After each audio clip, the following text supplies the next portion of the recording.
જય માતાજી મિત્રો. મિત્રો, આજે સોશિયલ મીડિયાનો જમાનો છે. ઘણા બજારા નેતાને કંઈક બોલવું કાંઈ હોય નીકળી જાય એટલે પછી વાયરલ થઈ જાય, ઘણાને માફી માંગવી પડતી હોય.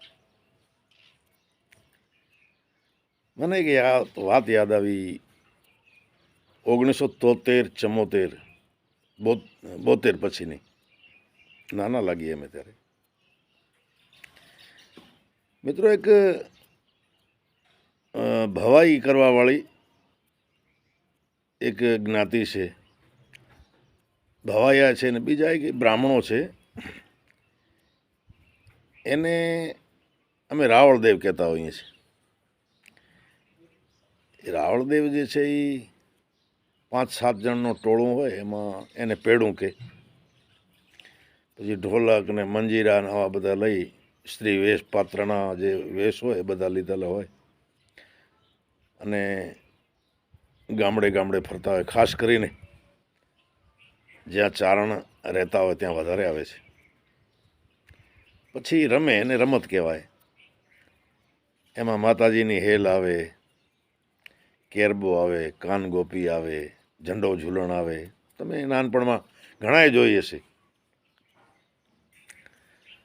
પછી એ વખતે રૂપિયો 2-2 રૂપિયા ચાલુ રમત હોય ને, વેશ રમતા હોય એમાં આપતા હોય. એક એની ટીમમાંથી એક જણો લેતો હોય ને પછી એમના નામ કહેતો હોય, આ 2 રૂપિયા ફલાણા ભાઈના. પછી એ જે જાતિના હોય એ જાતિના એ લોકો વખાણ કરે. એટલે એના દોહા બોહા જે જૂના હોય, જેમ કે કોઈ સોઢાએ આપ્યો, સમજ્યા, તો પછી સોઢાના વખાણ કરે. કોઈ ચારણે આપ્યા તો પછી ચારણોના, એમાંથી પણ એ જે અટકના હોય એમના વખાણ કરે. બ્રાહ્મણ આપે. હવે 1973-74માં, અને રમત એ વખતે મનોરંજનના કોઈ સાધન નહીં, એટલે પબ્લિક બહુ જોવા જાય ભાઈ, એને સાંભળવા જાય, જોવા જાય. એટલે એ સમજો ને, એ ગ્રાઉન્ડમાં 200-300 માણસોનું ટોળું, અને દૂર દૂરથી માણસો જોવા આવે. આજે પણ એ રમતો ચાલુ જ છે, આવે જ છે. અમારે ત્યાં પણ ક્યારેક ક્યારેક આવે છે, વર્ષમાં એકાદ વખત આવે. હવે રાવળદેવોનું મૂળ સ્થાન તો સુરેન્દ્રનગરની આજુબાજુ રાવળિયાવદર કહેવાય છે, ત્યાં છે. કોઈ સુરેન્દ્રનગરમાં રહે છે. હવે તો ઘણા બધા નોકરીઓમાં લાગી ગયા છે, એમના છોકરા ભણે છે, અને સુખી થશે બિચારા. ખરેખર આવા માંગવાના આજના આધુનિક જમાનામાં માણસોને ટાઈમે નથી ભાઈ જોવા જવાનો. આજે આખી રાત ધૂળમાં બેહવું ને એના કરતાં માણસો ટીવીને જોઈએ બેઠા બેઠા. આખી દુનિયા છે આજે, પણ છતાં એ લોકો વળગી રહ્યા છે. તો એમના ભાગ્યનું એમને મળતું હશે, મળી જશે. અને અમારો ફરજ છે, અમે 2-5 રૂપિયા 25 રૂપિયા અત્યારે એને આપવાય પડે. ખેર, હવે મારે વાત એ કરવી છે કે એ વખતે બ્રહ્મ સમાજ અમારે કેમ્પમાં બહુ મોટો, અને આમની રમત જોવા માટે બધા આવ્યા. એટલે બધા આપતા હતા, એમ બ્રાહ્મણો આપે પૈસા. હવે એક બ્રાહ્મણે રૂપિયા આપ્યા 5, અને રાવળદેવે એમના વખાણ માટે આ એક કહ્યું કે વૃક્ષ ન ગણીએ પીપળો, ગૌ ન ગણીએ ઢોર, બ્રાહ્મણ માણસ ન લેખીએ, એ સહદેહે રણછોડ.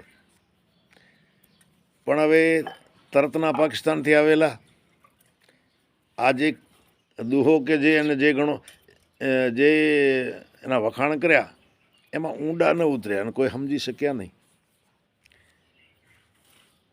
એટલું મિનિંગ બ્રાહ્મણો એવો કાઢ્યો કે આમાં તો એમ કહે છે કે બ્રાહ્મણ માણસને લેખીએ, હાલો આપણે હવે નથી જે બે ભાઈ. અને ભાઈ જે 25-50 બ્રાહ્મણો હતા એ બધા નીકળી પડ્યા. અને મને યાદ છે પેડાના જે ટીમ હતી રાવળદેવને, એમનું નામ રોવડી, અમરાદેવ ને કેશુદેવ હતા. એટલે પછી સવારમાં